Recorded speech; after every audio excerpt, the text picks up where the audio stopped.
Et si je vous révélais que les mystères les plus énigmatiques de l'Église catholique ne sont pas enfouis dans un manuscrit introuvable, mais à seulement quelques pas du pape? Il existe sous le Vatican une archive tellement immense et sécurisée qu'elle a nourri des siècles de mystères, de théories et d'effrois.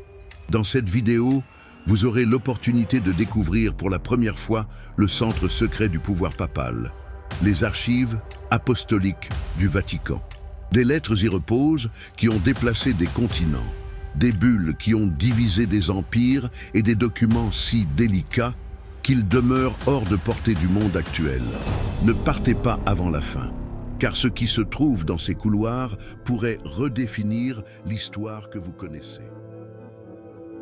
Avez-vous déjà réfléchi à l'endroit où sont conservés les secrets les plus anciens de l'Église catholique? Derrière les rues de la Cité du Vatican, mises à l'abri par d'imposants murs et gardées par des gardes suisses, réside l'un des plus précieux trésors documentaires au monde, les archives apostoliques du Vatican. Cependant, ce n'est pas l'or ou les gemmes qui sont conservés ici, mais quelque chose de beaucoup plus précieux, l'enregistrement écrit de 12 siècles d'histoire. L'histoire débute au IVe siècle, lorsque l'Église primitive préservait déjà avec soin ses documents les plus précieux. Toutefois, l'archive que nous connaissons actuellement a été établie en 1612, lorsque le pape Paul V a décidé de dissocier les documents administratifs de la Bibliothèque Vaticane, en créant une installation distincte pour les registres officiels du Saint-Siège. Depuis cette période, ce dépôt s'est élargi pour devenir une impressionnante collection comprenant des bulles papales, des échanges diplomatiques, des comptes financiers, des procès-verbaux de concile et des documents privés de la papauté. Un des chapitres les plus mouvementés de l'histoire archivistique s'est produit en 1810, lorsque Napoléon Bonaparte, dans son désir d'établir un centre de savoir universel à Paris, donna l'ordre de déplacer les archives papales vers la capitale française. Des milliers de caisses renfermant des documents d'une valeur inestimable ont traversé les Alpes au cours d'un périple plein de dangers. Étonnamment, ce vol a indirectement favorisé la modernisation du système de classement, puisque les archivistes français ont mis en œuvre des techniques plus sophistiquées avant que les documents ne soient restitués au Vatican suite à la défaite de Napoléon. Durant plusieurs siècles, l'accès à ces archives fut interdit au public, ce qui a donné lieu à diverses spéculations concernant leur contenu. C'est le pape Léon XIII qui, en 1881, a pris la mesure radicale d'autoriser partiellement l'accès aux chercheurs universitaires, inaugurant ainsi un nouveau chapitre d'études historiques basées sur des sources primaires. Cette démarche, bien qu'étroite, a marqué un tournant paradigmatique dans la relation entre l'Église et son histoire, ainsi qu'avec la communauté scientifique mondiale. Au final, en octobre 2019, le pape François a modifié l'appellation « archives secrètes » pour la transformer en « archives apostoliques », admettant que le terme « secret » dans sa dénomination initiale avait favorisé l'émergence de théories complotistes et d'incompréhension. L'usage du mot « secret » a été mal compris et a contribué à créer des suspicions, a déclaré le pontife. Il a précisé que ces archives, bien qu'elles ne contiennent pas de sombres secrets, représentent un trésor historique et culturel d'une importance inestimable pour l'ensemble de l'humanité et non exclusivement pour l'Église catholique. Comment une modeste communauté religieuse située à Rome a-t-elle pu rassembler des documents susceptibles de déterminer le sort de puissants empires? L'histoire des archives vaticanes est étroitement liée à l'histoire du pouvoir temporel et spirituel des papes, une captivante interaction entre politique et religion qui s'étale sur plus de 1000 ans.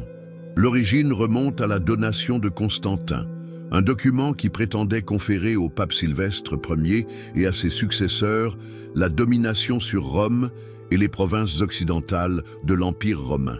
Malgré la découverte bien plus tard que ce document était une contrefaçon du 8e siècle, il a établi les fondements de l'autorité politique des papes durant le Moyen Âge.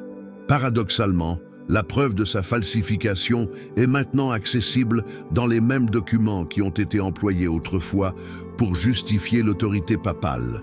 Cela témoigne de la manière dont ces archives renferment à la fois les triomphes et les zones d'ombre de l'histoire de l'Église. Au cours du Moyen Âge, la papauté s'est imposée comme le centre diplomatique de l'Europe. Des rois et des empereurs sollicitaient l'approbation papale pour leur couronnement et conquête, alors que les pontifes exploitaient astucieusement ces liens pour consolider leur pouvoir. Chaque document, chaque traité, chaque bulle émise depuis Rome a été méticuleusement reproduit et conservé, établissant un compte rendu détaillé des relations de pouvoir complexes qui ont modelé l'Europe. L'archive s'étoffait à chaque crise politique, à chaque affrontement entre pouvoirs religieux et laïques, devenant ainsi un miroir documentaire de la progression du monde occidental. L'Église a traversé une des phases les plus tumultueuses de son histoire. Le grand schisme d'Occident, 1378-1417, durant laquelle elle a vu cohabiter jusqu'à 3 papes rivaux, entraînant un foisonnement de documents diplomatiques. Chaque pape tenait ses propres archives, délivrait ses propres bulles et entretenait une correspondance avec les souverains qui lui apportaient de leur soutien. Lorsque la crise fut finalement réglée lors du Concile de Constance, il fallut fusionner toutes ces archives parallèles, engendrant un réseau documentaire complexe qui pose encore aujourd'hui des défis aux historiens cherchant à explorer cette époque. Un autre moment clé fut marqué par la réforme protestante au XVIe siècle. La fragmentation de l'unité chrétienne occidentale a non seulement scindé l'Europe sur le plan religieux, mais a également engendré un torrent de documents dans les domaines théologiques, politiques et diplomatiques. Les documents du Concile de Trente, la correspondance avec les souverains catholiques sur la manière de freiner l'essor du protestantisme, les dossiers de l'Inquisition, tous ces papiers ont été archivés, offrant un témoignage précieux d'une période qui remodela la carte politique et religieuse de l'Europe. Paradoxalement, alors que le pouvoir temporel des papes se réduisait au XVIIIe et XIXe siècle, leurs archives prenaient de la valeur historique. La disparition des États pontificaux en 1870 a signifié la fin de la papauté en tant que force territoriale importante. Cependant, à cette époque, les archives vaticanes étaient déjà considérées comme un trésor documentaire inestimable, témoignant du rôle qu'une institution religieuse a joué dans l'établissement du monde moderne, depuis le partage du Nouveau Monde entre l'Espagne et le Portugal jusqu'aux pourparlers diplomatiques délicats durant les guerres napoléoniennes. Que vous inspirera la tenue du document qui a condamné Galilée entre vos mains, ou la bulle papale qui partagea un nouveau continent entre 2 empires? Les archives vaticanes ne se limitent pas à être un lieu de conservation de documents vieillis et de manuscrits couverts de poussière. Elles représentent également une collection précieuse qui atteste silencieusement des instants décisifs ayant modifié le cours de l'histoire humaine. Le dossier du procès de Galilée Galilei en 1633 est l'un des documents les plus connus et discutés. Les pages, minutieusement conservées, regroupent l'interrogatoire de l'astronome, ses répliques et finalement son renoncement à la théorie héliocentrique. Et pourtant, elle se meut, aurait chuchoté Galilée d'après la tradition, même si on ne trouve pas cette citation dans les archives officielles. Les archives, intégralement dévoilées en 1998, démontrent que le processus est bien plus compliqué que le simple conflit entre science et religion, généralement exposé dans les récits grand public. On note la présence d'un pape Urbain VIII qui, au départ, soutenait Galilée, des machinations politiques complexes à la cour papale, et un savant dont le plus grand défaut était peut-être son dédain pour ceux qui ne souscrivaient pas à ses opinions. La bulle Inter Caetera, lancée par le pape Alexandre VI en 1493, un an après le premier voyage de Colomb, est également source d'émerveillement. Par un simple acte écrit sur du parchemin, ce document partagea le monde non européen entre l'Espagne et le Portugal, fixant une ligne fictive à 100 lieues à l'ouest des Açores. Tout ce qui serait trouvé à l'ouest irait à l'Espagne, tandis qu'à l'est, cela reviendrait au Portugal. Cet arrangement, ultérieurement révisé par le traité de Tordesillas, n'a pas seulement défini le sort colonial des Amériques, mais a également instauré un précédent sur la manière dont les puissances européennes se répartiraient le monde dans les siècles à venir. Ce document, qui a bouleversé l'histoire de plusieurs continents, repose en silence sur une étagère du Vatican. Le contenu de ces documents est aussi captivant que les récits de leur préservation. Durant l'invasion napoléonienne, lorsque les documents furent déplacés à Paris, un agent du Vatican a réussi à dissimuler une lettre essentielle de 1530 dans le rembourrage d'un vieux fauteuil.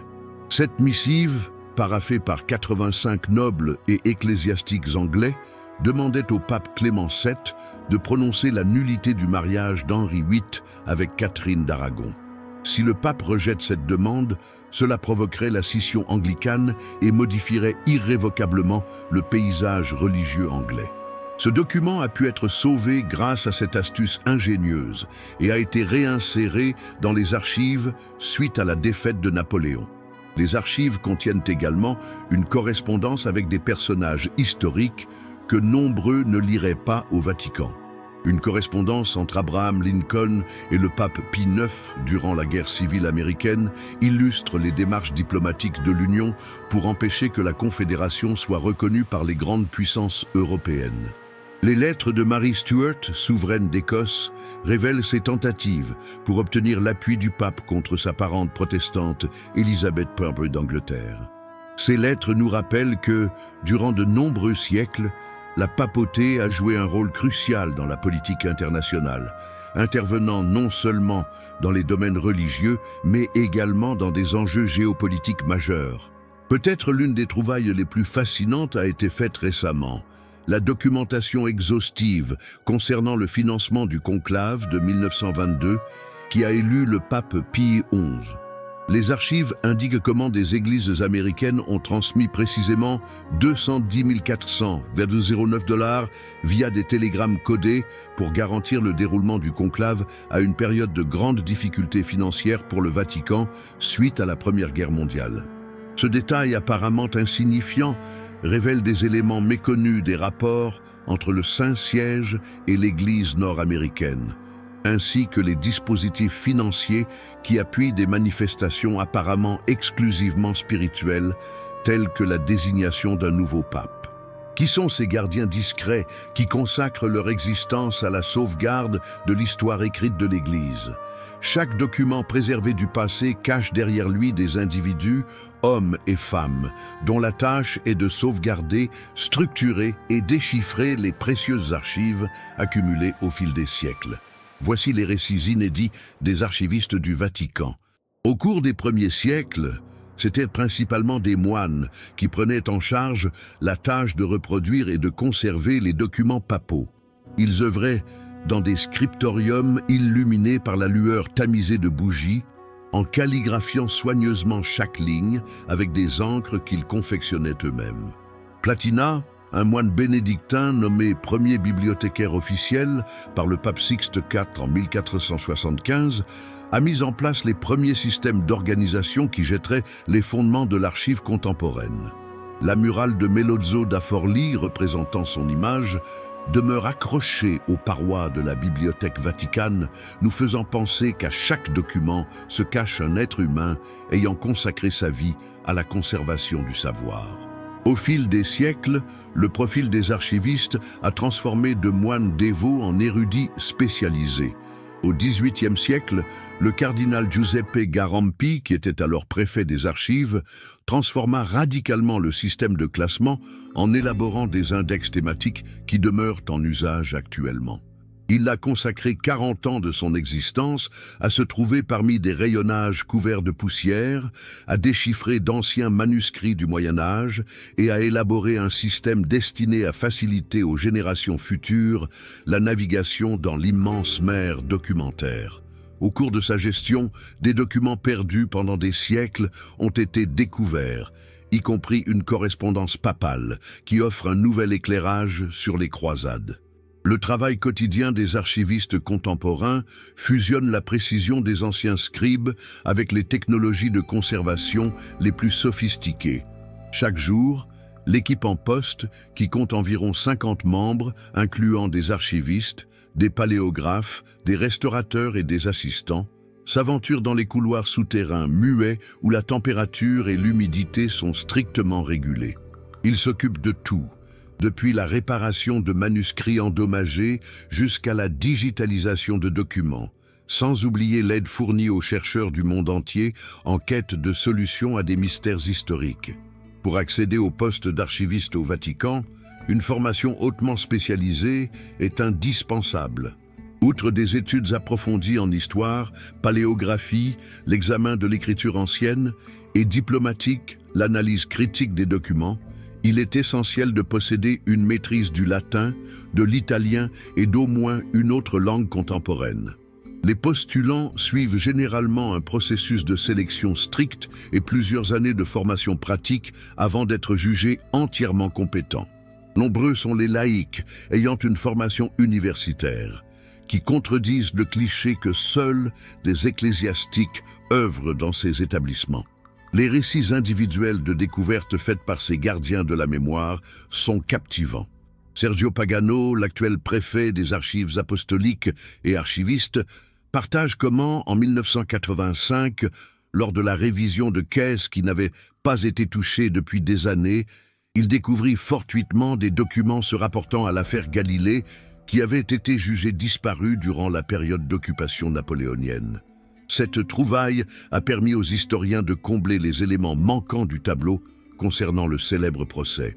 Dans ce travail, précise Pagano, on ignore constamment quel trésor historique pourrait être dissimulé dans la prochaine boîte, dans le prochain dossier.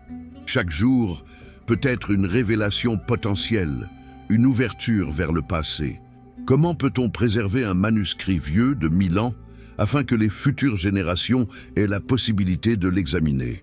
La lutte permanente contre l'érosion du temps, l'humidité, les parasites et la détérioration naturelle des matériaux nécessite tant des savoirs anciens que des technologies ultramodernes.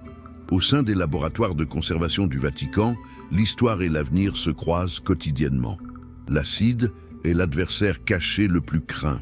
Durant des siècles, l'encre ferrogallique, formulée à partir de sels ferreux et d'acide tannique, a été la norme pour l'écriture en Europe. Ironiquement, la même matière qui a permis de consigner la pensée humaine renferme des éléments qui, avec le temps, rongent littéralement le papier ou le parchemin où elle a été notée. Les experts du Vatican en restauration emploient des méthodes de désacidification conçues spécifiquement pour neutraliser ces composés tout en préservant l'intégrité du document d'origine. Chaque page est traitée individuellement dans un processus minutieux qui peut nécessiter plusieurs jours pour traiter un seul document de grande taille. Les facteurs environnementaux jouent un rôle clé dans la conservation à long terme. Les salles souterraines, où sont entreposés les documents de la plus grande valeur, conservent une température stable de 18 degrés et un taux d'humidité relative de 50-55%. Des systèmes sophistiqués contrôlent sans cesse ces paramètres et en cas de changement, ils informent instantanément l'équipe. Les documents sont conservés dans des boîtes sans acide, à l'abri de la lumière UV qui pourrait altérer les encres. L'association de conditions optimales a favorisé la survie de manuscrits du 8e siècle jusqu'à nos jours dans un état étonnamment bon. Le projet audacieux de digitalisation des archives du Vatican a débuté en l'an 2000, visant à produire des reproductions électroniques d'une haute résolution des documents majeurs et délicats. Cette méthode ne sauvegarde pas uniquement le contenu informatif, mais diminue également la manipulation des documents originaux. Chaque document est capturé grâce à des caméras spécialisées qui n'émettent pas de chaleur nuisible, en utilisant un éclairage particulier afin de ne pas altérer les encres. Les images obtenues sont d'une telle précision qu'elles offrent aux chercheurs la possibilité de discerner des détails imperceptibles à l'œil nu, tels que les retouches, les annotations en marge ou encore les empreintes digitales de scribes du Moyen-Âge.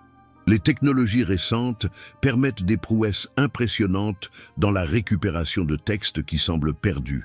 La méthode d'imagerie multispectrale, initialement mise au point par la NASA pour l'exploration de l'espace, est désormais utilisée pour traiter les documents les plus endommagés, en acquérant des images dans une variété de longueurs d'onde. Allant de l'ultraviolet à l'infrarouge, on peut dévoiler des encres effacées, des inscriptions estompées ou même des textes cachés sur des palimpsestes, des parchemins réutilisés où l'on écrivait par-dessus le texte original après avoir gommé l'antérieur. Un exemple marquant a été la révélation d'annotations marginales dans une lettre du XIIIe siècle qui avait subi des dommages dus à l'eau lors de son acheminement vers Paris, sur ordre de Napoléon. Ces annotations, imperceptibles à l'œil nu, renfermaient des observations privées d'un pape concernant des pourparlers clandestins avec Frédéric II, l'empereur du Saint-Empire romain germanique. La conjonction délicate de l'accessibilité et de la conservation constitue l'un des principaux enjeux.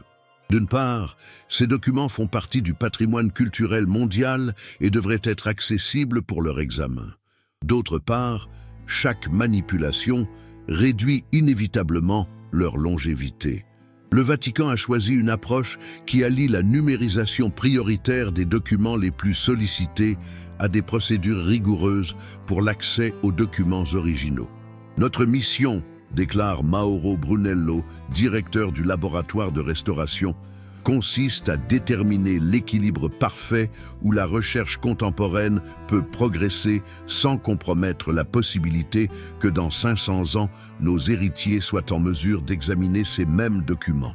Nous ne sommes que des custodiens temporaires d'un héritage qui doit perdurer pendant de nombreux siècles. Pourquoi le Vatican persiste-t-il à employer le latin des siècles après qu'il a cessé d'être la langue parlée dans les rues de Rome ? Dans un univers de royaumes et de pays morcelés par des limites variables et des fidélités incertaines, la langue elle-même se transforme en un outil de puissance, de mystère et d'universalité. L'histoire des archives vaticanes illustre aussi comment les mots peuvent rassembler, séparer et dissimuler. Le latin ne représentait pas uniquement une sélection esthétique ou traditionnelle, il était aussi un instrument diplomatique d'une grande importance. En tant que langue neutre, qui n'était pas rattachée à une nation moderne spécifique, elle offrait à la papauté la possibilité de dialoguer avec toutes les cours européennes sans privilégier aucune sur le plan culturel. Lorsque se rencontraient un diplomate français et un représentant espagnol avec le pape, le latin servait de langue commune, évitant ainsi les querelles sur la langue vernaculaire à privilégier. Les archives conservent des documents du XVIe siècle qui montrent comment cette impartialité linguistique a permis au pape d'intervenir dans des disputes entre puissances concurrentes, plaçant ainsi le Saint-Siège en tant qu'arbitre mondial. En plus de sa neutralité, le latin fournissait un écran de mystère accessible uniquement aux lettrés. Durant le Moyen Âge et la Renaissance, sa compréhension était surtout limitée au clergé et à un petit groupe d'intellectuels.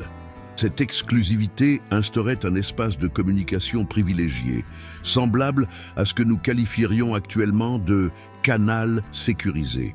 Les archives indiquent que durant les périodes de crise, telles que les guerres de religion du XVIIe siècle, les nonces papaux, représentants diplomatiques, rédigeaient des correspondances en latin particulièrement sophistiquées et spécialisées, conscients que même si la communication venait à être interceptée, rares seraient ceux capables de la comprendre intégralement. Dans les cas particulièrement sensibles, les dossiers montrent l'emploi de systèmes de cryptage élaborés. La secrétairerie d'État du Vatican a élaboré certains des premiers systèmes de code diplomatique en Europe.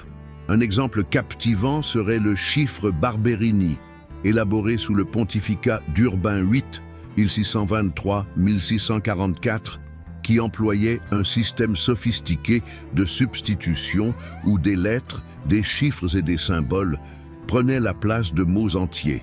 Les manuels de code, soigneusement préservés, servaient à coder et décoder ces messages.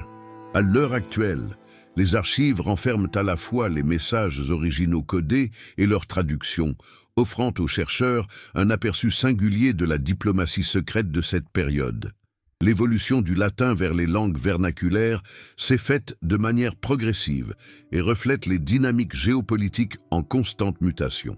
Les archives du XVIIIe siècle attestent d'une progression de l'utilisation de l'italien et du français dans la correspondance diplomatique, même si le latin demeurait la langue officielle pour les documents de la plus haute importance. Ce changement a eu lieu en même temps que la diminution de l'autorité temporelle de la papauté et l'émergence des nations modernes. Toutefois, malgré la montée du vernaculaire, le Vatican a conservé une coutume spécifique. Les documents majeurs étaient initialement écrits en latin et ensuite traduits, valorisant toujours la version latine comme authentique en cas de divergence d'interprétation. Actuellement, les archivistes du Vatican sont confrontés à l'énorme défi de manipuler des documents dans une multitude de langues, allant du latin classique et médiéval aux langues autochtones américaines, rédigées par des missionnaires. Chaque texte nécessite une expertise non seulement en linguistique, mais également en contexte, comme le détaille le docteur Barbara Frall, spécialiste en paléographie des archives. L'interprétation d'un document médiéval ne se limite pas à la traduction des mots. Il s'agit de saisir un univers culturel distinct, regorgeant de références, d'acronymes et de termes techniques qui ne sont compréhensibles que dans leur cadre historique précis. Il arrive que nous consacrions des semaines à la décomposition d'un unique paragraphe particulièrement complexe, en consultant des dictionnaires spécialisés et en effectuant des comparaisons avec d'autres documents similaires. Cette tâche minutieuse perpétue la tradition millénaire qui a élevé ces archives au rang de l'un des plus précieux héritages linguistiques et culturels de notre humanité. Comment un simple coup de plume sur un parchemin à Rome a-t-il divisé un continent tout entier entre deux empires ? Personne ne prévoyait, lors du retour de Christophe Colomb de son premier voyage en 1493, que le pape Alexandre VI, originaire d'Espagne et issu de la famille Borgia, prendrait une décision qui marquerait d'un sceau indélébile le destin culturel, linguistique et religieux des Amériques pour les 500 années à venir. La bulle Inter Caetera, promulguée le 4 mai 1493, est l'un des textes les plus significatifs de l'histoire humaine. Avec une autorité qui pourrait paraître surprenante de nos jours, le pontife délimita une frontière imaginaire à 100 lieues, environ 480 km, à l'ouest des Açores et du Cap-Vert. Toutes les terres déjà découvertes et à découvrir, situées à l'ouest de cette ligne, seraient sous la juridiction de l'Espagne, tandis que celles situées à l'est appartiendraient au Portugal. L'original, qui se trouve dans les archives vaticanes, est rédigé en une raffinée calligraphie gothique sur du parchemin et porte le sceau papal de plomb suspendu à un cordon de soie rouge et jaune.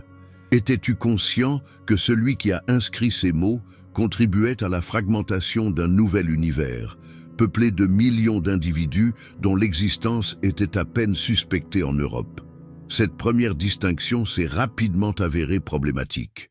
Les Portugais, mécontents de leur part de la répartition, exercèrent des pressions pour changer l'accord. Le traité de Tordesillas de 1494, qui a déplacé la ligne de démarcation à 370 lieues à l'ouest du Cap-Vert, était le résultat de ce processus. Ce changement, bien que strictement technique, aurait des répercussions d'une ampleur considérable. Il a autorisé le Portugal à revendiquer le Brésil lors de l'arrivée de Pedro Álvares Cabral en 1500.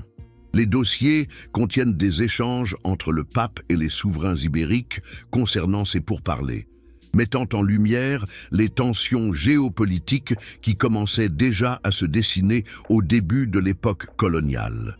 Les archives du Vatican donnent également un aperçu singulier des liens complexes entre missionnaires, colonisateurs et populations autochtones. Les correspondances de Bartolomé de las Casas, le célèbre avocat des autochtones, critiquaient les exactions des conquistadors et ont joué un rôle déterminant dans l'établissement des lois nouvelles de 1542 visant à encadrer la façon dont les Amérindiens étaient traités. En même temps, les témoignages des Jésuites au Paraguay décrivaient leur réduction.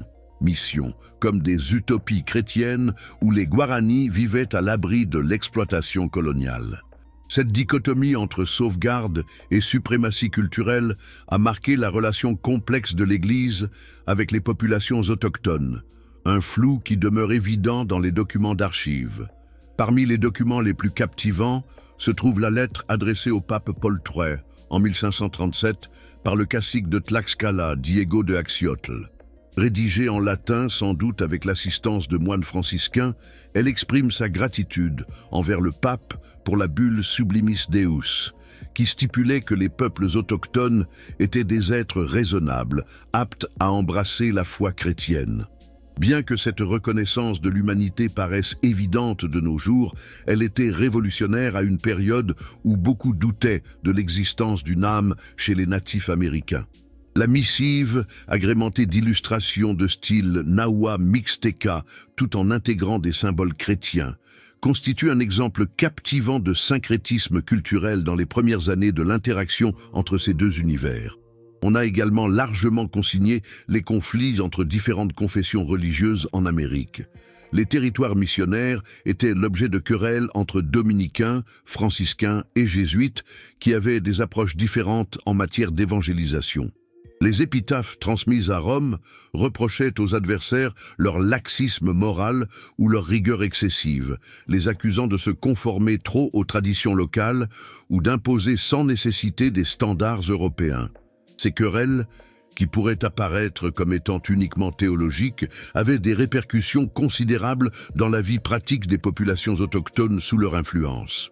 Les dossiers démontrent la façon dont les résolutions adoptées dans les monastères romains pouvaient décider si une communauté autochtone des Andes ou de la forêt amazonienne maintiendrait une portion de ses coutumes ou serait contrainte de les renoncer intégralement.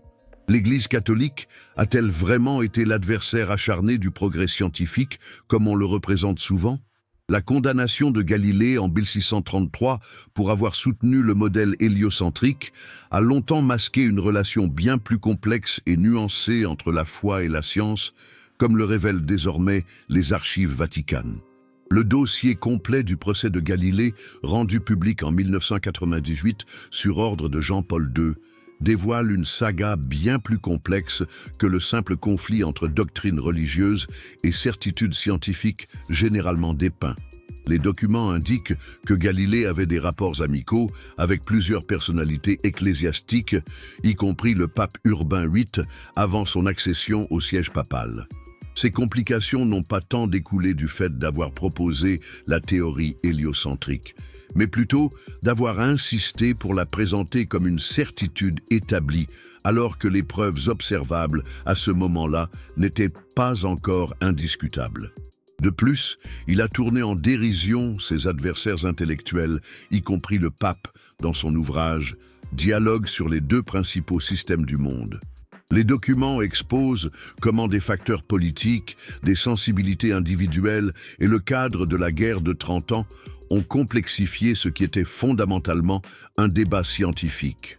Tout aussi captivant, bien que moins connu, est le cas d'Athanasius Kircher, un jésuite vivant à l'époque de Galilée, dont les écrits personnels sont préservés dans les archives. Kircher était un véritable polymathe. Il était égyptologue, géologue, mathématicien et l'un des premiers à avoir observé des micro-organismes grâce à un microscope rudimentaire. Ses recherches sur les volcans l'ont conduit à élaborer une théorie concernant la structure interne de la Terre qui, malgré ses erreurs, constituait un effort sérieux pour expliquer les phénomènes naturels par le biais d'une observation méthodique. Ses correspondances avec des chercheurs à travers toute l'Europe démontrent que, loin de constater une séparation insurmontable entre l'Église et la science, de nombreux membres du clergé ont joué un rôle actif dans la révolution scientifique du XVIIe siècle. L'Observatoire astronomique du Vatican, l'un des plus anciens observatoires au monde, bénéficie également d'une documentation exhaustive dans les archives vaticanes. Officiellement établi en 1774 par le pape Pie VI, ce dernier a pour origine la réforme du calendrier mise en œuvre par Grégoire XIII en 1582, nécessitant des observations astronomiques rigoureuses. Les archives minutieuses de cet observatoire, englobant des relevés célestes, des esquisses d'équipements et une correspondance avec des astronomes d'autres établissements, témoignent de l'attachement institutionnel de l'Église à la recherche en astronomie pratique, même durant des périodes marquées par des frictions théologiques concernant l'interprétation de certaines découvertes. Particulièrement instructive est la documentation relative aux controverses théologiques associées aux avancées scientifiques au fil des siècles. Des documents internes datant du XIXe siècle démontrent comment l'Église s'efforçait de concilier les récentes découvertes géologiques concernant l'âge de la Terre avec la vision traditionnelle de la Genèse.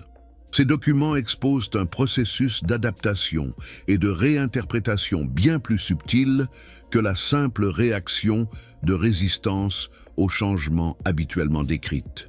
Comme le nota un consultant en théologie en 1870, la Sainte Écriture nous guide sur le chemin vers le ciel, pas sur le fonctionnement du ciel, anticipant la position plus tolérante que l'Église finirait par adopter officiellement. On peut observer une évolution manifeste de la position de l'Église sur les questions scientifiques dans des documents plus contemporains. Les dossiers renferment les documents de la Commission biblique pontificale qui, au début du XXe siècle, a commencé à autoriser des interprétations non littérales des premiers chapitres de la Genèse, pavant la voie pour l'acceptation de théories telles que l'évolution ou le Big Bang. De manière ironique, Georges Lemaître, prêtre catholique et physicien à l'origine de cette proposition, a vu ses échanges épistolaires avec le pape Pie XII démontrer comment ce dernier percevait la nouvelle cosmologie comme une validation scientifique de la création divine. Ces documents contestent la vision simpliste d'un affrontement inéluctable entre science et religion, dévoilant plutôt une interaction dynamique et en constante évolution qui persiste jusqu'à présent. Est-il vrai que le Vatican détient des preuves concernant les extraterrestres, le Saint Graal ou des technologies anciennes et avancées, tandis que les archives vaticanes ont donné naissance à de nombreuses théories du complot? Combien de ces conjectures omniprésentes sur le web, dans les livres et les documentaires sensationnels sont réellement fondées? Il est temps de faire la distinction entre réalité et fiction. L'idée du prieuré de Sion, mise en avant dans Da Vinci Code de Dan Brown, propose que Jésus se soit uni à Marie-Madeleine et ait eu des héritiers dont la descendance a été préservée par une confrérie secrète pendant 2000 ans, avec des écrits dissimulés dans les archives vaticanes. Toutefois, la vérité est bien moins cinématographique. Pierre Plantard, un imposteur français aux ambitions aristocratiques, fonda le prieuré de Sion en 1956 et falsifia des documents pour prétendre à une lignée reliant sa famille au roi mérovingien. Ce faux a été entièrement exposé dans les années 1990 et les historiens respectables qualifient cette histoire de pure invention dépourvue de fondements historiques. Les archivistes du Vatican, qui sont fréquemment sollicités pour des consultations concernant ce sujet, notent qu'il n'y a aucun document authentique qui appuie cette théorie. Le prétendu troisième secret de Fatima a suscité des conjectures apocalyptiques pendant plusieurs décennies. D'après certaines hypothèses, le Vatican garderait secrète une portion des prophéties dévoilées à 3 enfants du Portugal en 1917, en particulier celles anticipant la fin du monde ou des crises dévastatrices au sein de l'Église. Les papiers authentiques, rendus accessibles par le Vatican en 2000, illustrent symboliquement un évêque vêtu de blanc qui est tué. Cette image est officiellement perçue comme une référence à l'attentat contre Jean-Paul II en 1981. Des spécialistes indépendants, dont Sœur Lucia, la dernière voyante vivante jusqu'à son décès en 2005, ont attesté que le document publié est bien fidèle à la version originale. Les conjectures continuent de circuler. Toutefois, stimulées par la propension humaine à privilégier les interprétations spectaculaires et mystérieuses plutôt que les plus banales. Parmi toutes les théories, celle du chronoviseur est sans doute la plus extravagante. Ce serait un appareil prétendument capable d'observer des événements passés, mise au point dans les années 1950 par le prêtre et scientifique Pellegrino Ernetti. D'après la mythologie, ce mécanisme donnerait la possibilité à des dignitaires vaticans d'assister à des événements majeurs de l'histoire tels que la crucifixion de Jésus ou la création de Rome. Malgré l'existence avérée d'Ernetti et ses véritables compétences scientifiques, il n'y a pas de preuves solides attestant qu'un tel appareil ait jamais été fabriqué. Cette histoire prend ses racines dans une interview où Ernetti évoqua de façon hypothétique la faisabilité théorique de repérer des ondes résiduelles d'événements révolus, une idée qui a été déformée et amplifiée au fil des reprises successives. Les spéculations entourant le décès du pape Jean-Paul Ier, mort après une brève période de papauté en 1978, illustrent comment la culture du secret au sein de l'institution peut susciter des doutes, même lorsque la solution la plus évidente est probablement la bonne. Plusieurs hypothèses avancent qu'il a été tué pour avoir mis au jour des affaires financières en lien avec la Banque du Vatican ou pour avoir prévu des transformations radicales.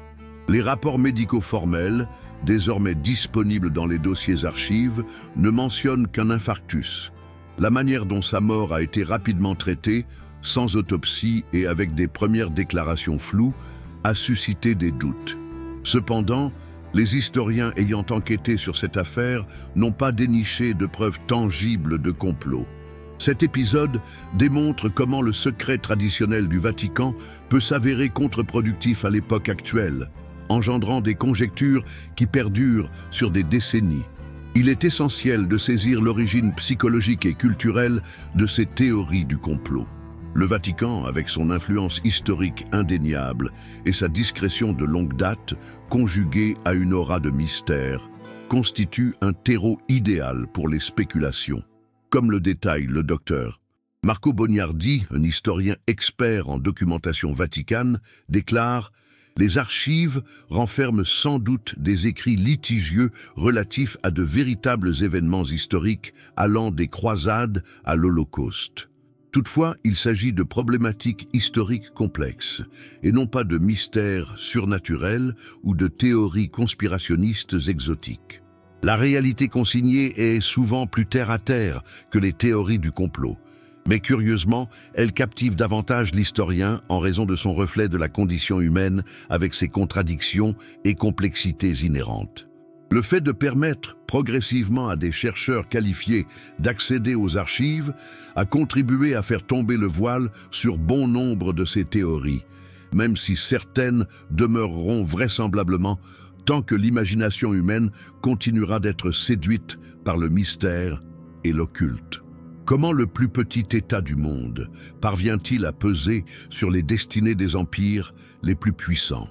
Du couronnement de Charlemagne en 800 à l'interaction complexe avec les puissances durant la Seconde Guerre mondiale, le Vatican a exercé une influence singulière sur l'échiquier géopolitique international, minutieusement consigné dans ses archives. Le Noël de l'année 800 constitue un des instants les plus déterminants de l'histoire occidentale. Au sein de la basilique Saint-Pierre, le pape Léon III couronna Charlemagne, roi des Francs, en lui conférant le titre d'empereur des Romains. Ce geste symbolique, consigné dans les archives, marque un tournant d'une grande importance. La papauté revendiquait le pouvoir de justifier l'autorité impériale, instaurant une dualité d'entités, l'une spirituelle et l'autre temporelle, qui façonnerait la politique européenne pendant 1000 ans. Les archives de cette période illustrent comment ce couronnement fut méticuleusement orchestré pour servir à la fois le pape, qui nécessitait un défenseur militaire face à ses adversaires en Italie, et Charlemagne, qui aspirait à la légitimité que seul l'héritier de Saint-Pierre était en mesure de lui accorder. Durant l'époque des croisades, les documents mettent en lumière la diplomatie intricate entre le Vatican et l'Empire byzantin, les royaumes musulmans ainsi que les États croisés. Les lettres échangées avec Saladin, le chef musulman qui reprit Jérusalem en 1187, sont particulièrement captivantes. À l'inverse de ce que l'on pourrait anticiper, ces lettres démontrent un degré étonnant de respect réciproque et de pragmatisme. Dans une missive rédigée en latin et en arabe, le pape Clément III s'emploie à négocier l'accès des fidèles chrétiens aux lieux saints, tout en admettant tacitement la domination musulmane sur la cité. Ce document démontre comment, malgré les tensions religieuses, le Saint-Siège continuait de préserver des voies diplomatiques qui allaient à l'encontre du langage plus guerrier de l'époque. La documentation de la querelle des investitures témoigne clairement de la relation complexe avec le Saint-Empire romain germanique, un conflit durable sur la question de savoir qui avait le pouvoir de nommer les évêques. La correspondance entre le pape Grégoire VII et l'empereur Henri IV témoigne de l'âpreté du conflit qui a atteint son paroxysme avec l'humiliation de l'empereur à Canossa en 1077 où, d'après les chroniques, il a patienté pieds nus dans la neige pendant 3 jours pour obtenir le pardon du pape. Les archives du Vatican contiennent le texte de l'excommunication impériale et la réconciliation ultérieure, des documents qui illustrent la capacité de la papauté à exercer une influence considérable sur les dirigeants les plus puissants d'Europe au Moyen Âge. Des siècles plus tard, les dossiers attestent de la diplomatie pragmatique du Vatican durant les guerres napoléoniennes. En 1804, Napoléon Bonaparte couronna Joséphine à Notre-Dame en présence du pape Pie VII. Toutefois, c'est Bonaparte lui-même qui plaça la couronne sur la tête de Joséphine, marquant ainsi un acte d'autonomie vis-à-vis de l'autorité papale. Les journaux privés du pontife, désormais disponibles dans les archives, exposent ces émotions nuancées, un respect pour l'habileté politique de Napoléon, une crainte devant sa force militaire et le souhait réaliste de sauvegarder les intérêts de l'Église en France. Toutefois, cette liaison se dégraderait rapidement, atteignant son paroxysme lors de l'invasion des États pontificaux et de la capture du pape. Événement minutieusement consigné dans les échanges privés et officiels de cette période. L'un des épisodes les plus controversés et examinés récemment est la diplomatie du Vatican durant la période nazie. Depuis l'ouverture des archives du pontificat de Pie XII, 1939-1958, en 2020, les historiens ont eu la possibilité d'étudier la réaction du Vatican à l'Holocauste avec un degré de précision inédit. Les documents exposent un pape grandement inquiet du sort des Juifs, mais effrayé qu'une réprobation claire du régime nazi puisse entraîner des vengeances contre les catholiques et empirer la situation des persécutés. Des télégrammes codés transmis aux nonces dans les territoires occupés ordonnaient des actions secrètes pour venir en aide à des Juifs, tandis que l'horreur, face aux nouvelles du génocide parvenant à Rome, était clairement exprimée dans les documents internes. Cette situation illustre le conflit perpétuel dans la diplomatie du Vatican entre des valeurs éthiques et des enjeux pragmatiques, un conflit que les archives consignent avec une transparence brutale dans leurs notes secrètes. Quels sont nos sentiments en parcourant le contrat initial, conclu par Michel-Ange pour la peinture de la chapelle Sixtine? Les archives vaticanes abritent non seulement des papiers politiques et religieux, mais également un remarquable recueil détaillant la manière dont certaines œuvres majeures de l'histoire de l'art occidental ont vu le jour. Cela met en lumière le processus créatif, les transactions économiques et les frictions entre artistes et mécènes. Michel-Ange Buonarroti conclut un accord avec le pape Jules II le 8 mai 1508 pour orner la voûte de la chapelle Sixtine.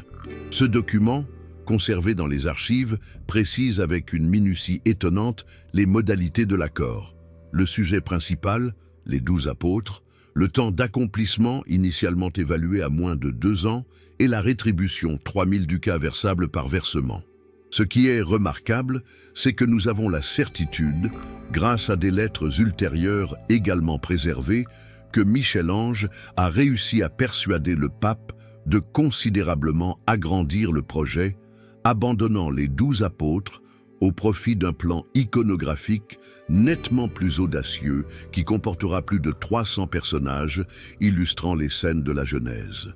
Ce changement de programme, consigné en direct via l'échange de lettres entre l'artiste et divers agents papaux, nous offre un aperçu du processus créatif derrière l'une des principales œuvres de la Renaissance. Ces documents reflètent de manière vive les frictions persistantes entre les artistes et leurs parrains ecclésiastiques.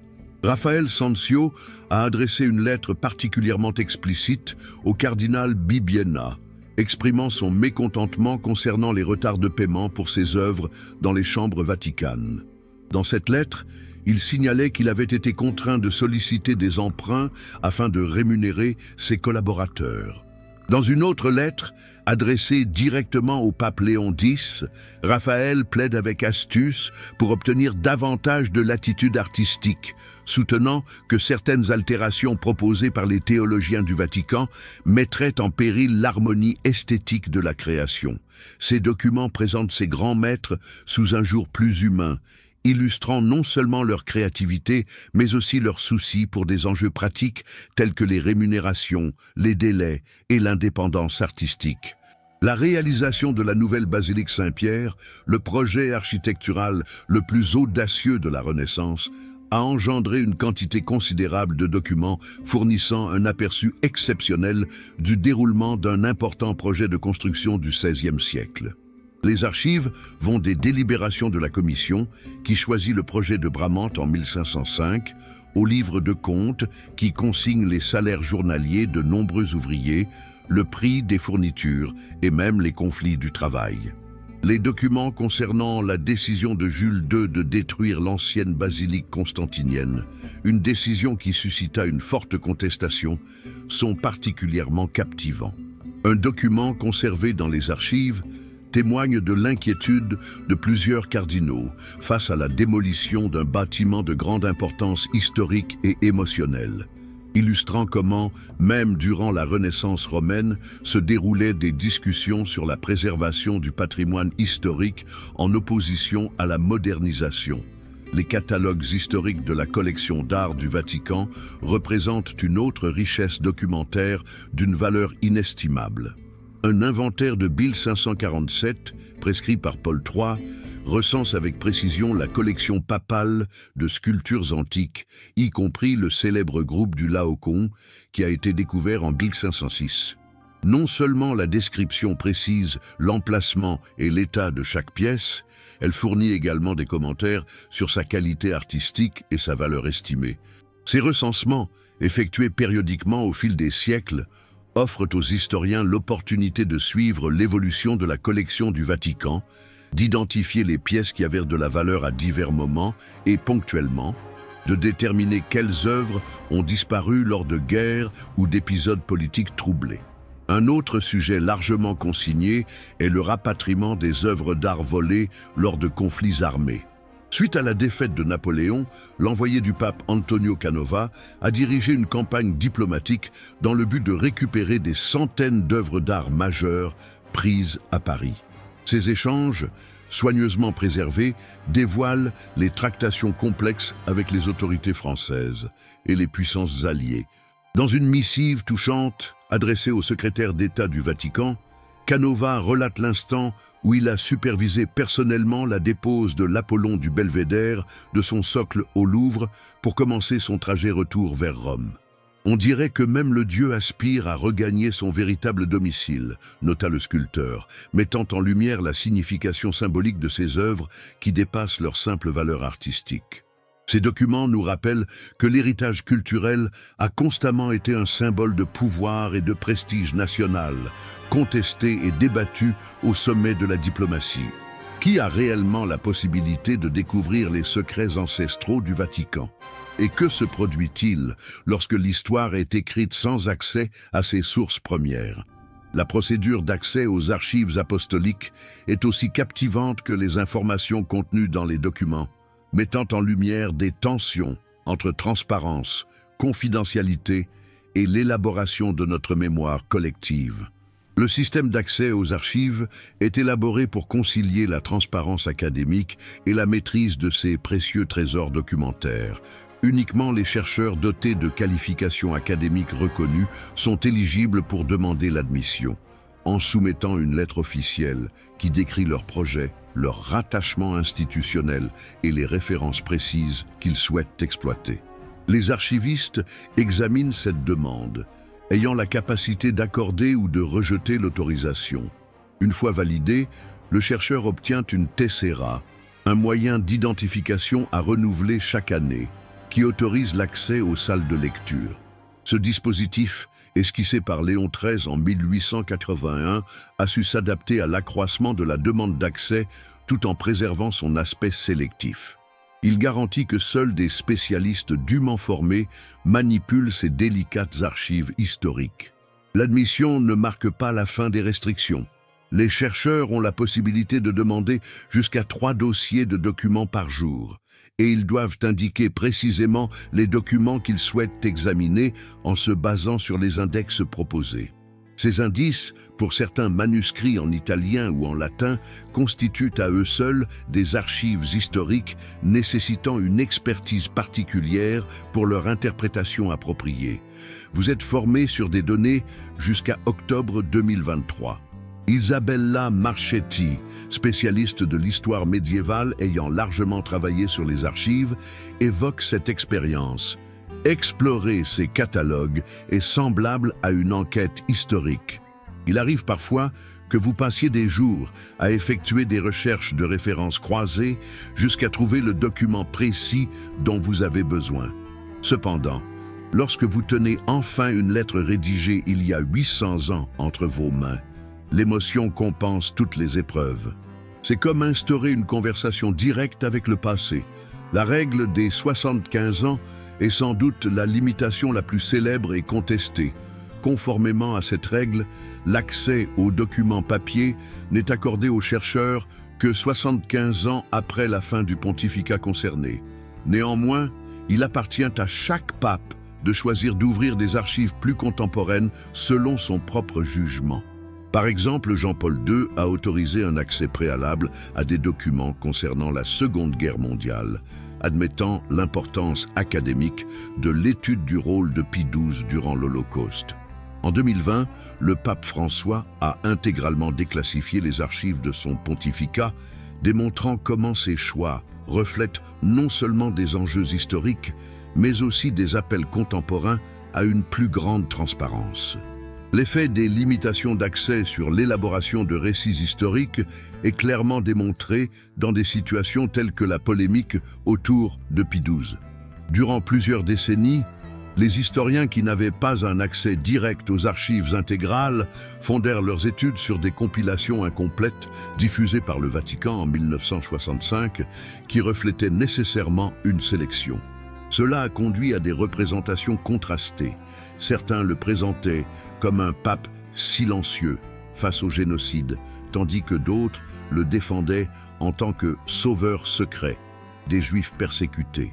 Avec l'accès intégral aux archives, une représentation bien plus complexe se dessine, englobant à la fois des préoccupations authentiques pour les victimes et des actions discrètes pour les soutenir, conjuguées à des considérations géopolitiques et des craintes quant aux répercussions d'une condamnation publique.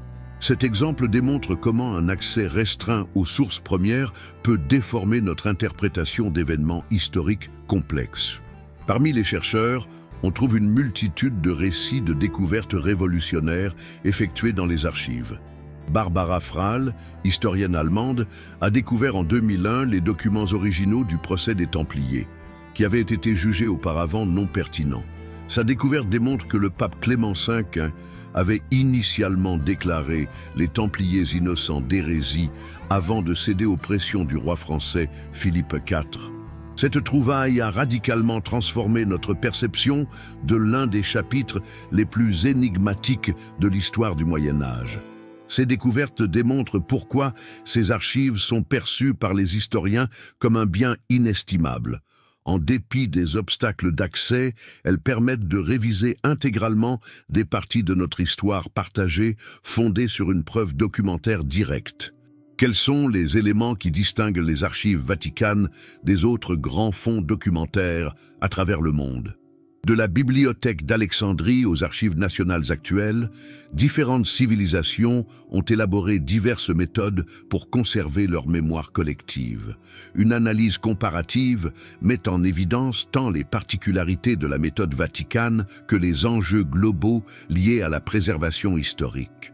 Contrairement aux archives nationales des États-Unis qui adhèrent à l'idée que les documents gouvernementaux appartiennent essentiellement au peuple américain, les archives vaticanes conservent une approche plus classique de la propriété institutionnelle. Alors qu'à Washington, la loi sur la liberté d'information assure à chaque citoyen le droit de demander des documents fédéraux avec quelques exceptions, au Vatican, l'accès demeure un privilège accordé de manière sélective à certains chercheurs compétents. Cette divergence illustre des coutumes politiques différentes. La transparence, en tant que principe démocratique contemporain, contre la discrétion comme qualité au sein d'une institution millénaire qui a perduré en partie grâce à son aptitude à préserver l'information délicate en période de trouble. Sur le plan de la continuité historique, rares sont les archives qui peuvent se comparer à celles du Vatican.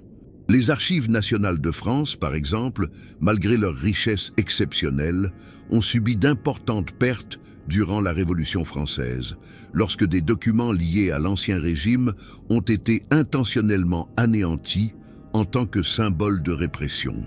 Tout comme les frappes aériennes de la Seconde Guerre mondiale ont considérablement réduit des collections en Allemagne et au Japon.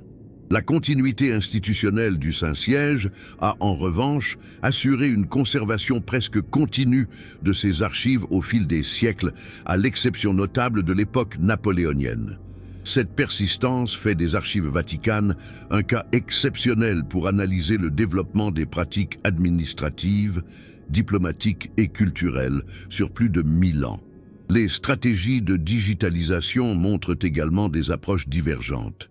La Bibliothèque britannique a lancé des initiatives audacieuses visant à numériser et publier en ligne des millions de documents, les rendant disponibles sans frais pour quiconque ayant accès à Internet. Le Vatican a fait preuve de plus de sélectivité en numérisant principalement les documents d'une importance historique notable ou d'une fragilité extrême, tout en limitant l'accès à ces reproductions numériques. Cette vigilance découle à la fois de contraintes budgétaires et d'inquiétudes concernant l'interprétation appropriée de documents qui, hors de leur contexte historique et sans l'outil critique requis, pourraient être mal compris par le grand public. Dans le domaine des archives internationales, les traditions convergentes et divergentes deviennent manifestes à travers les collaborations. En 2017, les archives vaticanes ont collaboré avec des institutions de 60 pays dans le cadre du projet Archive Portal Europe, qui a donné naissance à un catalogue centralisé facilitant la localisation de documents variés dispersés au sein de différentes archives nationales. Ce genre de coopération internationale favorise des études qui franchissent les limites actuelles, tout en reconnaissant que l'histoire ne se limite que rarement aux frontières politiques contemporaines. Parallèlement, le Vatican conserve des politiques spécifiques quant aux matériaux à intégrer dans ses portails communs, illustrant sa position singulière en tant qu'État souverain et centre d'une religion universelle. L'importance unique des archives religieuses pour la conservation de l'histoire universelle est fréquemment négligée dans les débats relatifs au patrimoine documentaire. Contrairement aux archives gouvernementales qui mettent généralement l'accent sur des documents administratifs et juridiques, les archives vaticanes renferment une multitude exceptionnelle de ressources concernant des éléments culturels, artistiques, scientifiques et anthropologiques. Les comptes rendus de missionnaires allant des Amériques à la Chine présentent certaines des premières représentations précises des cultures autochtones, généralement rédigées par des observateurs qui ont appris les dialectes locaux et ont résidé au sein de communautés indigènes. Ces écrits, même s'ils ont été filtrés à travers un prisme religieux particulier, conservent des informations sur des traditions et savoirs qui auraient par ailleurs disparu totalement durant l'expansion coloniale européenne. Les archives vaticanes, qui constituent un patrimoine historique précieux, devraient-elles être totalement accessibles au public? Dans un monde de plus en plus interconnecté et transparent, les politiques limitant l'accès à certains documents historiques suscitent de vifs débats touchant à la manière dont nous édifions notre compréhension collective de l'histoire et qui détient le contrôle de cette narration. Des historiens tels que le professeur Robert Ventresca de l'Université de Western Ontario ont constamment critiqué ce qu'ils perçoivent comme des politiques démesurément restrictives. Ventresca soutient que ces documents ne sont pas uniquement la propriété de l'Église catholique, mais de toute l'humanité. Lorsque nous évoquons des tragédies telles que l'Holocauste, qui a coûté la vie à des millions de personnes, une accessibilité totale à l'ensemble des sources disponibles ne relève pas seulement d'une préoccupation académique, mais d'une nécessité éthique. Cette vision illustre une approche contemporaine des archives historiques en tant que ressource publique mondiale, particulièrement lorsqu'elle renferme des données essentielles pour appréhender les traumatismes collectifs de l'histoire ou les atteintes aux droits de l'homme. L'affaire de Pie XII et l'Holocauste illustrent les conflits entre la confidentialité institutionnelle et le droit du public à la vérité historique. Le Vatican a résisté pendant des années à l'appel d'ouvrir intégralement les archives de ce pontificat, prétextant qu'elles nécessitaient une organisation appropriée avant de pouvoir être mises à la disposition des chercheurs. Les experts avancent que ce retard avait des raisons plus complexes, associées à l'inquiétude de savoir comment une révélation totale de ces actes et manquements durant le génocide pourrait nuire à la réputation de l'Église. L'éventuelle déclassification de ces archives en 2020 a été saluée par le monde universitaire, même si certains ont déploré qu'elle soit arrivée trop tardivement, alors que beaucoup de survivants étaient déjà morts sans avoir assisté à une pleine restitution historique. Les scandales d'abus sexuels au sein de l'Église ont suscité de récentes sollicitations pour une transparence en matière d'archives. Des groupes de victimes ont demandé l'accès à des documents internes concernant la manière dont la hiérarchie ecclésiastique a traité les signalements d'abus au fil des décennies. Le Vatican a réagi en prenant des mesures partielles, telles que l'abrogation du secret pontifical concernant les affaires d'abus en 2019, tout en conservant des limitations considérables sur les archives historiques associées à ces affaires. Cette tension illustre le défi complexe de préserver la confidentialité des victimes et des accusés, tout en assurant une transparence suffisante pour que la société puisse comprendre et tirer des leçons de ces événements pénibles. On peut établir un contraste révélateur en mettant en parallèle les politiques du Vatican avec celles d'autres organisations religieuses. Par exemple, les dossiers de l'Église d'Angleterre respectent habituellement la législation britannique en matière d'archives publiques, appliquant une règle des 20 ans pour la plupart des documents de gestion. Après avoir subi des restrictions durant l'époque soviétique, l'Église orthodoxe russe a récemment modifié sa politique en faveur d'une plus grande transparence concernant les documents historiques. Toutefois, elle continue de conserver un contrôle rigoureux sur les documents relatifs à ses affaires internes actuelles. Ces diverses méthodes révèlent à la fois des héritages culturels distincts et des contextes historiques précis qui ont modelé le rapport de chaque entité religieuse à son histoire documentée. L'éthique fondamentale tourne autour des questions concernant la propriété culturelle et l'information historique. Ces documents, à qui sont-ils réellement appartenant? À l'établissement qui les a conçus et préservés durant des siècles? Parle-t-on des descendants des personnes qui sont évoquées? Sont-ils un héritage commun pour l'humanité, surtout lorsqu'ils mettent en lumière des événements d'importance mondiale? Le Vatican, par le biais de son représentant officiel, a soutenu que garder une certaine discrétion ne vise pas à dissimuler la vérité, mais à protéger l'honneur de toutes les personnes concernées, y compris les victimes, les témoins et les accusés dont certains n'ont jamais été officiellement jugés. Cet argument met en relief la difficulté de trouver un équilibre entre des valeurs toutes aussi essentielles. Transparence historique, justice pour les victimes, présomption d'innocence et respect de la vie privée posthume. Quel futur se dessine pour les archives apostoliques dans un univers numérique où l'information circule à la vitesse de l'éclair et où les exigences de transparence ne cessent d'augmenter? L'institution millénaire se situe à un point de convergence essayant de trouver un équilibre entre tradition et modernité tout en reconsidérant sa place dans le XXIe siècle. Le passage de l'appellation secrète à apostolique en 2019 représente une évolution plus profonde dans la philosophie de l'institution. Comme l'a précisé le pape François lors de l'annonce de ce changement, le terme « secret » n'a plus lieu d'être. Les archives apostoliques vaticanes émanent du cœur même de l'Église et ont pour but de maintenir la clarté de la vérité historique. Ce changement n'était pas simplement superficiel, il témoignait d'une prise de conscience de l'impératif d'évolution vers une plus grande transparence et accessibilité contemporaine.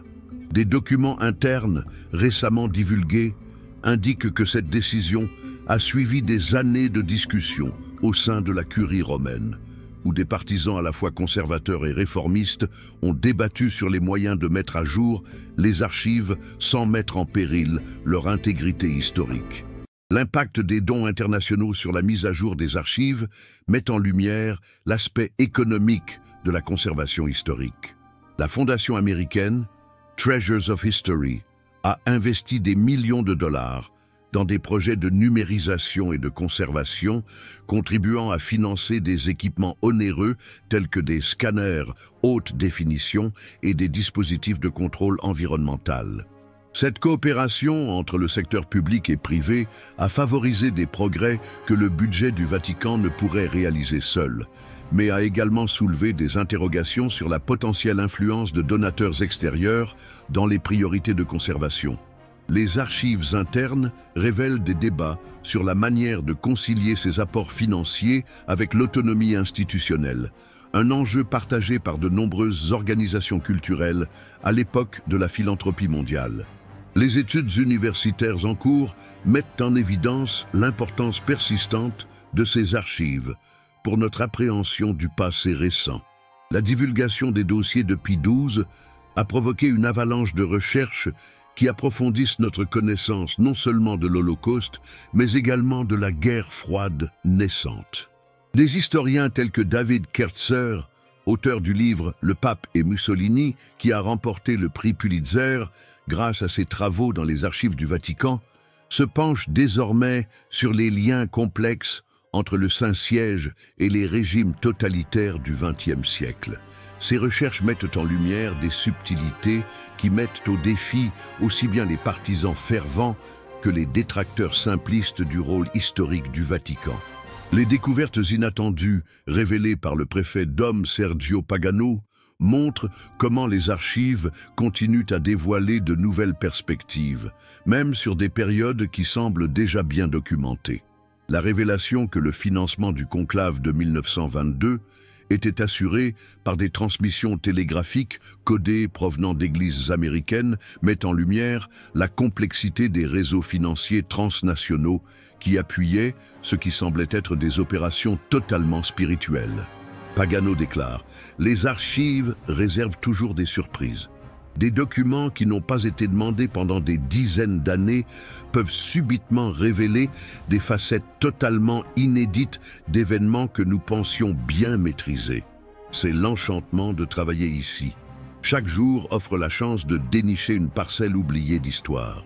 L'avenir numérique des archives pourrait impliquer une numérisation plus étendue, même si les stratégies actuelles indiquent une démarche progressive et sélective. Un document stratégique interne, récemment divulgué, trace un plan de 25 ans visant à produire des reproductions numériques de haute définition des collections les plus importantes et délicates. Toutefois, contrairement à certaines organisations ayant choisi une approche d'accès universel en ligne et de numérisation à grande échelle, le Vatican semble privilégier un modèle mixte. Celui-ci maintient l'importance des recherches sur place, tout en élargissant progressivement l'accès à distance pour les chercheurs autorisés. Cette réserve s'explique autant par des facteurs pratiques, la numérisation intégrale serait financièrement prohibitive en raison du volume colossal de documents, que par des éléments philosophiques, la conviction que certains dossiers nécessitent un contexte approprié pour être correctement compris. Le rôle des archives apostoliques prend une signification particulièrement pertinente dans le contexte de la désinformation et des fake news.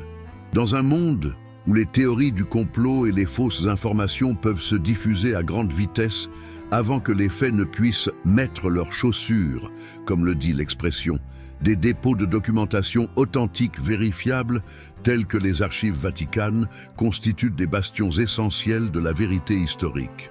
Barbara Frale, l'archiviste, fait remarquer « Si quelqu'un prétend que l'Église a dissimulé la vérité concernant Jésus, les Templiers ou toute autre question historique, nous pouvons rétorquer « Voici les documents originaux.